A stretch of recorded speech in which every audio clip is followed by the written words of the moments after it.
Badiako. Not bad, huh? Wow.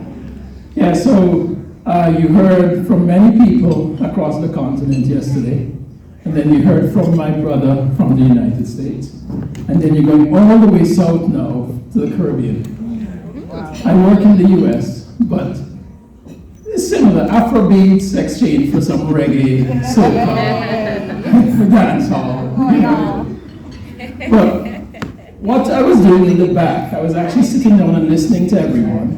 And based on questions the first day and questions asked today, I tweaked my presentation.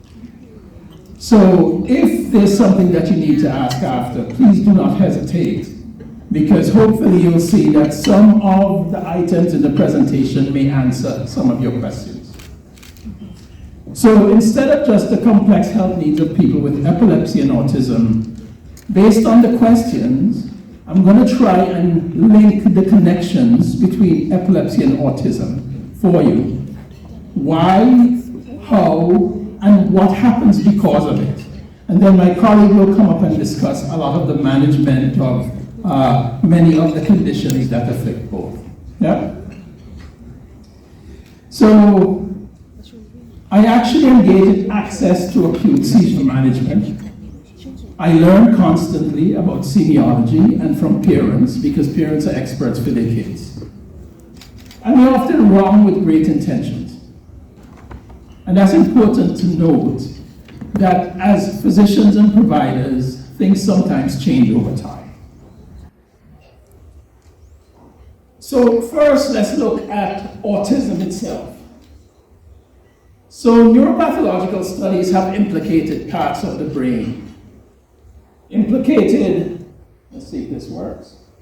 Yep, the limbic system, frontal lobe, I'll show you where all this is, the temporal lobe with cortical alterations, and what they describe as malformations. These are all huge words, but the importance of this is what's happening in these areas.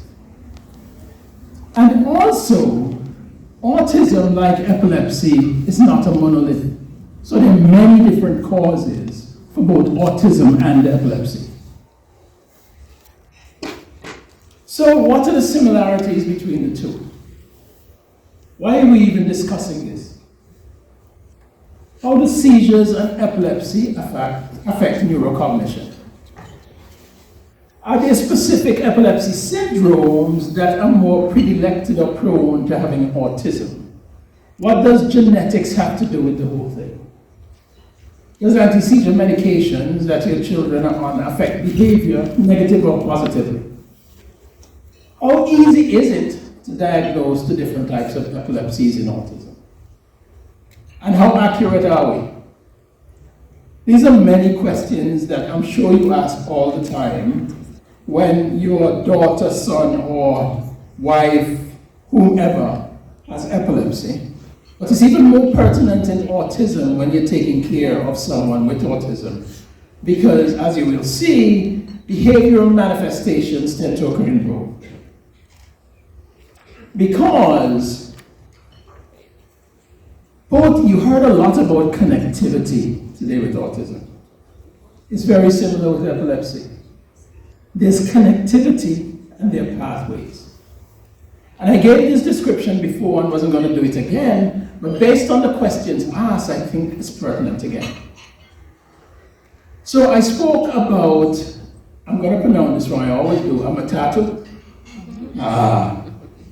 So I spoke about a 4-lane highway, and a matatu is stalled and trying to move around within one of those highways. That 4-lane highway, if it's going, is the normal circuitry. That matatu disrupts because of movement. If it crosses the lane into a normal highway that functions normally, it disrupts it. Make sense? So if it disrupts that normal pathway, whatever happens in that normal pathway isn't doing normally. So if, for instance, I'm picking this up, instead of just picking this up, it's disrupting, now it's going to jerk. And if that happens in the area of face, you may twitch. If that happens in the area that you smell something funny.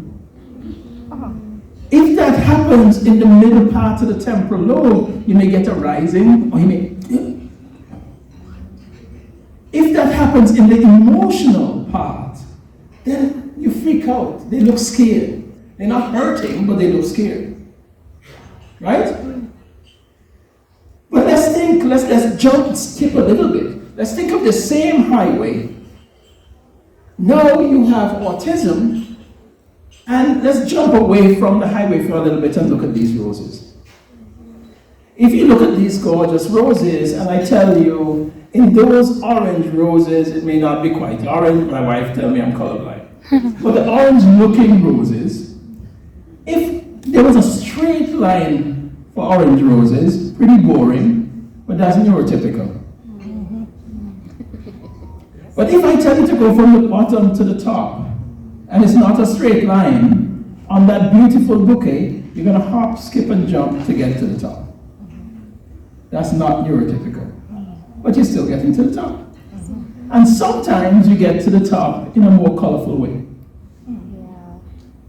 In autism, quite often to get from one to the other with thinking, you have to do that in a more colorful way, but you're getting there. And if we appreciate it, some children with autism are doing it in a much more floral and beautiful way than the neurotypical person. But we have to realize it. Epilepsy will make it a little bit more tough.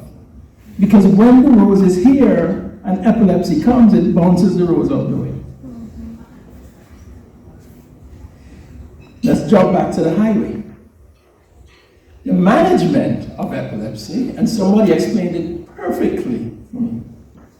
You either widen that highway, medicine, so you can get around.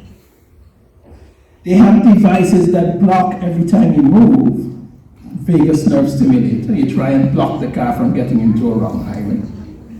Or if you can find that mutato, you can take it out. Those are the three ways we treat epilepsy. Yeah? So epilepsy is not just a disorder that causes seizures. You have cognitive issues, potentially, psychological issues, and there's social consequences to both epilepsy and autism. So when you look at the paradigm for epilepsy, you look at, and this is from the International League Against Epilepsy, if I can press this button correctly, you have the seizure, you classify where the seizure is coming from, you try and define an epilepsy syndrome, and then you can determine management. But there are many causes for this one syndrome. Now think of this. If I say you have atypical social behavior, or you have cognitive or other changes, you come down here and you determine all the different aspects we just discussed. You determine what may be happening here, which is autistic spectrum disorder. There are multiple causes for autistic spectrum disorder. So the syndromes, or whatever the cause may be, it varies. And why is this important? Because this can sometimes determine management.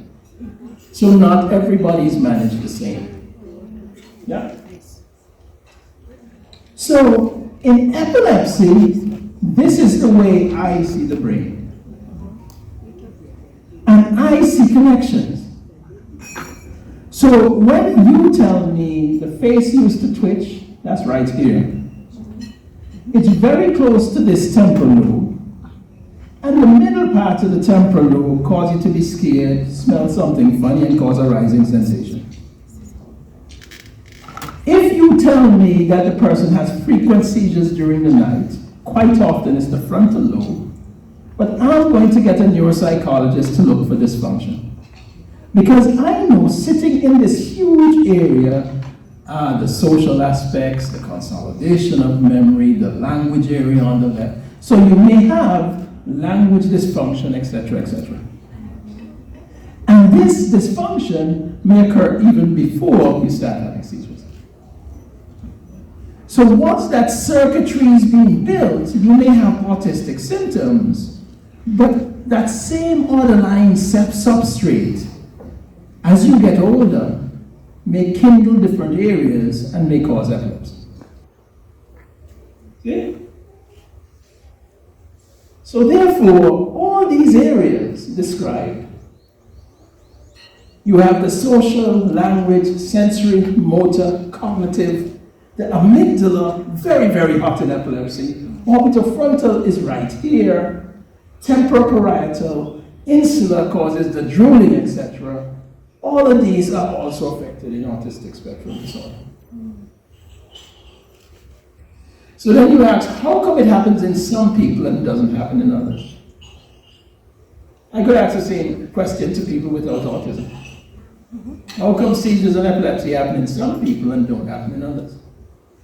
If I could ever determine why somebody starts actively seizing at a specific time, then I'll get that Nobel Peace Prize. And I'll be somewhere in my country of Antigua on a fishing boat, maybe reading EGs.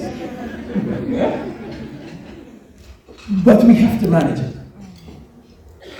So that's where the International League Against Epilepsy got this stuff. And I'm showing you this because you're going to hear these words and you want to find out what they mean. And they'll probably change it and change it. But just the concept. So focal means it's coming from one part of the brain. Focal aware means you're aware of what's going on. Focal impaired awareness means you're not quite sure what's going on. Then they determine all the different features.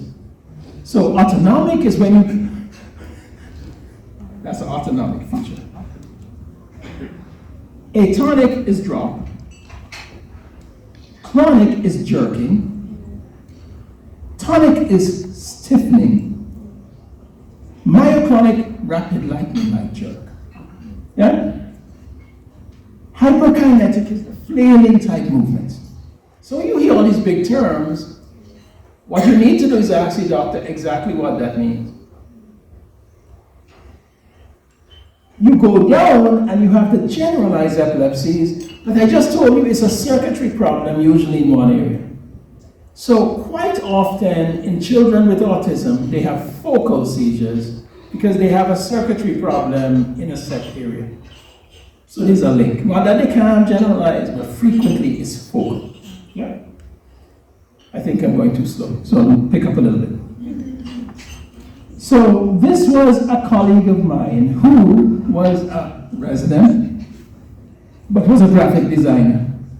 And she was trying to get into a neurology residency. And I said, since you're a graphic designer, I can tell you where things are, but I'm a crappy artist. How about if you draw the circuits for me and I'll put these in? Because that's how an epileptologist thinks in 3D. They think, all right, you're telling me this, what does this mean? You're telling me every time your child has a seizure, they run to me. Then if they run to me, it can't be generalized because they know it's going to happen. It has to be focal. So then you go to the emergency room and they say, oh, they had a generalized convulsion. And you as a parent go, wait, but they ran towards me and they know it's happening. It cannot be generalized. It has to be focal. Yeah? So both autism and epilepsy are caused by circuitry issues. And that's the issue with both. Epilepsy activates circuits and malfunctions the normal circuits. Autism has really cool circuitry that we don't always understand. But if you add in epilepsy, it creates more complexity. So you want to treat that epilepsy so it doesn't get worse. And that's why they have so many genetic comorbidities. And you heard about that, I heard yesterday. I missed the fascinating talk. But that's why they share so many conditions. Angelman's, etc., etc. And that's why if you have autism, you're more likely than others to have epilepsy. But what people don't talk about is if you have epilepsy, especially drug-resistant epilepsy, you're also more likely to have autistic symptoms. Yeah? And taking it one step further, if you have autism, then a sibling is more likely to have epilepsy. Not much more, but more likely. And if you have epilepsy, a sibling is more likely to have autism. It's a circuitry problem. And the thing about it is, the reason we call it a circuitry problem, we call things problems when we don't understand. So it may not actually be a problem, because if everybody functioned in a way that a child with autism with poor socialization that communicates in a different way, then we would have the problem. Yeah. So that is why Tuckman and them brought out this pretty cool paper asking the question, are they two sides of the same coin?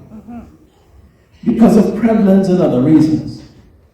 As a matter of fact, children over 10, for every one standard deviation in the standard IQ testing that goes up, then the probability of epilepsy decreases. Because this is normalizing what we perceive in our mind as the normal circuit. So the risk of epilepsy goes down. Inversely, as you get older and form consolidated circuits, children with autism when they're younger, apart from a few conditions, they may get seizures and epilepsy when they get older, especially over 10. So, is there ASD with an epilepsy phenotype? I'm not going to go through this because I just told you that there is. And we know that if epilepsy is untreated over time, and Berg and colleagues, she's now in Chicago, have clearly shown that even 8 years later, if it's delayed, they have ramifications. There are also comorbid changes within epilepsy, and you will figure this out even if your child don't have autism. Memory issues sometimes, motor impairment or dysfunction or atypical walk, processing speed, language impairment, etc., etc. And just as patients with autism may be very mild or severe, so too they may be neurotypical persons with epilepsy. And then the ones that have very difficult to treat seizures, probably around 20 to 30%, they're the ones most at risk. This just says when it starts, you have to intervene quickly, but I heard that several times today, so I'm not going to go through it. So, epilepsy factors that impair cognition. Anybody with a child with sleep problems with autism? Hands up. So in epilepsy, sleep quality, the seizure medications may affect you, genetics, syndromes. Many of these characteristics are very similar. So in autism, the ones in red, you also see. And then with medications, it's yin and yang. Some of them, even if you don't have seizures, may actually be good for someone with autism. Whereas inversely, some of them, when you have seizures, may have behavioral concerns and your other concerns. And no matter how much I tell you of a percentage, nobody's a percentage.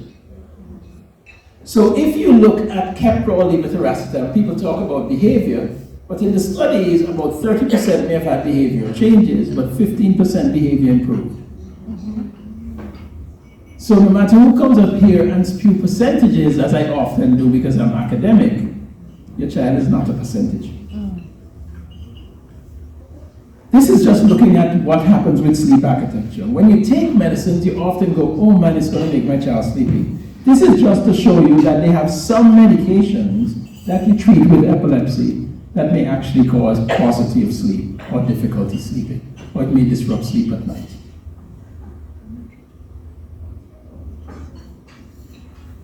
I'm not going to move disorders in epilepsy because my colleague is going to speak about that. So let's move on a little bit. Epilepsy syndromes. I'm just going to target 3. There's one syndrome that is pretty severe when you're very, very young. And that syndrome, they have a much higher prevalence of autism. There's another as you get older, West syndrome. You start getting 3 months to 2 years. same time you start turning over, trying to walk and so forth. If that circuits are disrupted, frequently they have a higher prevalence of autism. Let us just go even older, they have lots of drops. Again, you may have that higher prevalence. The interesting thing is, if you intervene sometimes as these start, you may actually negate some of the findings. And that's why providers say, just don't stop your medicine, especially if they're doing well. Because if you stop your medicine, you start that rocky road again of the wandering. Yeah? Laterally, again, Don't forget this. extremity involvement right now. This is in our epilepsy monitoring unit. Again, See those hands right now? That's infantile seems like the spasms. left hand goes out more. It looks very, very subtle. Moving her hands pretty tight. If you think back, sometimes when your child has serious seizures now, they may have had this that has been missed, and that sometimes starts that road. But also, from this alone, thinking circuit, this side has more tone than this side. And when the patient jerks, this hand goes out more. So immediately I want to look at the brain. Because if this hand goes out more, something is going on this side of the brain. So I go from an EEG telling me what's happening, and then I go, now I need imaging because I need proof of my theory. Approximately a quarter of these individuals end up with autistic symptoms. Then they have this entity that you may have heard called autistic regression. And they always confuse it with epilepsy-related language regression. Both of them are somewhat dissimilar in that when you have autistic regression, it usually starts in and around 2 years or earlier. It affects most entities, whereas this one affects language, and the EEG is very important at the time, because that sometimes helps us to differentiate the two.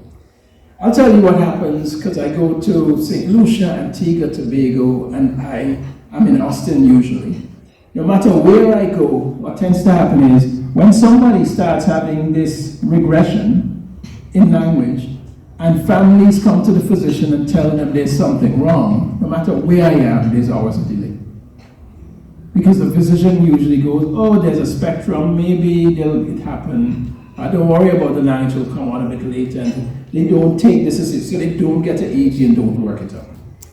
So you being here suggests to me that you're advocates for your children, which is a good thing. Then with epilepsy, they have a lot of subtle language dysfunctions, and all of these dysfunctions can be seen no matter how high or low they may be along the spectrum of autistic spectrum disorder, sometimes very subtle. I'll call no names, get in no trouble, but I know quite a few people that have been in the news recently that are fairly high functioning autistic spectrum disorder. So we did this very early because back then I was somewhat concerned with the number of children I saw in Toronto at Sick Kids where I did my fellowship. And I said, all these patients that have failed 2 medicines, I wonder how many of them would fit the criteria of autism. I think only 2 were diagnosed.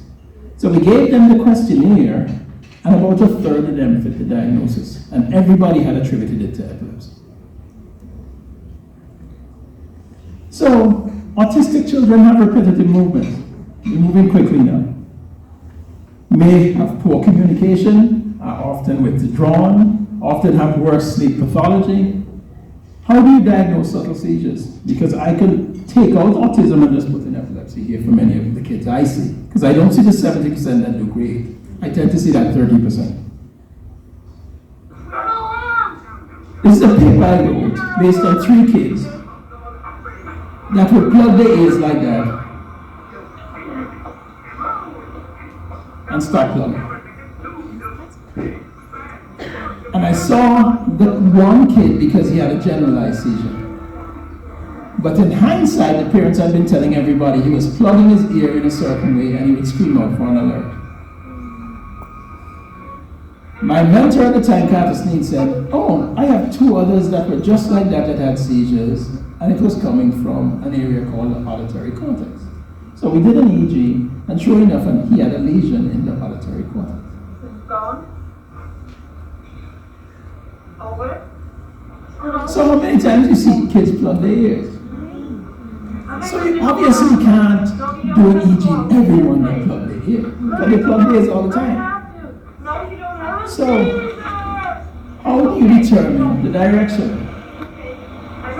That's a whale that got lost in Antigua on a beach that they would frequent. How do you take it out to that direction and go back? See, that's the beach, and the whale is back. Yes, this is Darkwood Beach. There you go. So what are the clues? Repetitive movements that cannot be stopped. Investigate. Altered consciousness. You just can't get consciousness to touch or to calling. No response to touch. Usually, children with autism may have parasomnias, but they don't have the same repetitive movement each time out of sleep. If you see very brief repetitive movements out of sleep that are disturbing to the child, and then they're lethargic and go back after, investigate. If there's no precipitating activity, I heard earlier for those 2 hours, lots of precipitants. If you don't have a precipitant and out of the blue, your child just, and then get sleepy after, investigate. Irregular or different from baseline activity. You know your children better than we do. If they have the same irregular, atypical activity, it can't hurt to ask the question and investigate. Trouble or arousing or tired after the event frequently. Because think of it, if I'm lifting up a weight and I keep lifting it up, after a while my hand is going to get tired because the cells get tired. If your brain is very active in one area causing a seizure, those cells are going to get tired. So sometimes after the seizure, you just can't move one side because the cells get tired. And then as the cells revive, then you can move again. It's the same thing as any other type of cell activity. Yeah? I need to scroll and click. I did that, I'm going to act it out. Maybe I should act it out, I don't want to go on. No, yeah, just go back. That's all right. I'll just act out. So this child every night would wake up and she'd do this. And then come out to go. And her face would just pull down. And she was doing that for years. And they said parasomnias. But parasomnias doesn't occur throughout the entire night.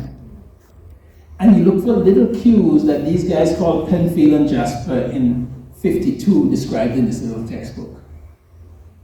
We know stimulating certain parts of the brain do certain things. That ictal pouting comes from an area middle part of the frontal lobe called the cingulate. And this hand wrenching, they call it, comes from the temporal lobe. So immediately, if I look at an MRI, I'm going to look at the frontal lobe and the temporal lobe. That's the way, the process that we go through. Semiology is a simple and cost-effective tool that allows localization of the area causing the seizure. Why? The cell phone is my friend. If you see something that looks weird, video it on the cell phone, because it's extremely helpful to us. Because then when we look at it, we go, we have seen that. That looks like a seizure. Maybe we need to do an EEG. Very helpful. Or if your child has seizures, and then they do something weird, and you think it's seizures, but you're not sure. There are billions of things that look like seizures that may not be seizures. Bring it on the cell phone. If they, maybe a tick, right? The twitching that you see on one eye is consistent. So you say, epilepsy. When you see them start twitching everyone and shoulder movements, videotape it, because it's probably just a tick. Yeah? So, in conclusion, I told you I'd move fairly quickly. There is a higher prevalence of epilepsy in autism. There's a higher prevalence of autism in epilepsy. Effective management of epilepsy may actually reduce the symptoms. Sleep pathology affects both. And addressing sleep may help both. Because if you have a lower seizure, all of us in here can have a seizure. If you have a lower seizure, if you have less sleep, it reduces the possibility of you remaining seizure-free. So it may activate your seizures. As a matter of fact, they found out the initial studies of sleep and epilepsy were done in Air Force pilots. Because they found a few of those pilots that were sleep deprived for a long time had seizures. Not ideal, but you know what I mean. Seizures may be difficult to identify in children with ASD, but look for those clues that I told you about. Look for those clues. I had slides about the stigma that affect both, but because we're going to watch the movie, I'm not going to go into that. And just always remember, as neurologists, we do not treat an epileptic child. We treat a child that happened to have epilepsy.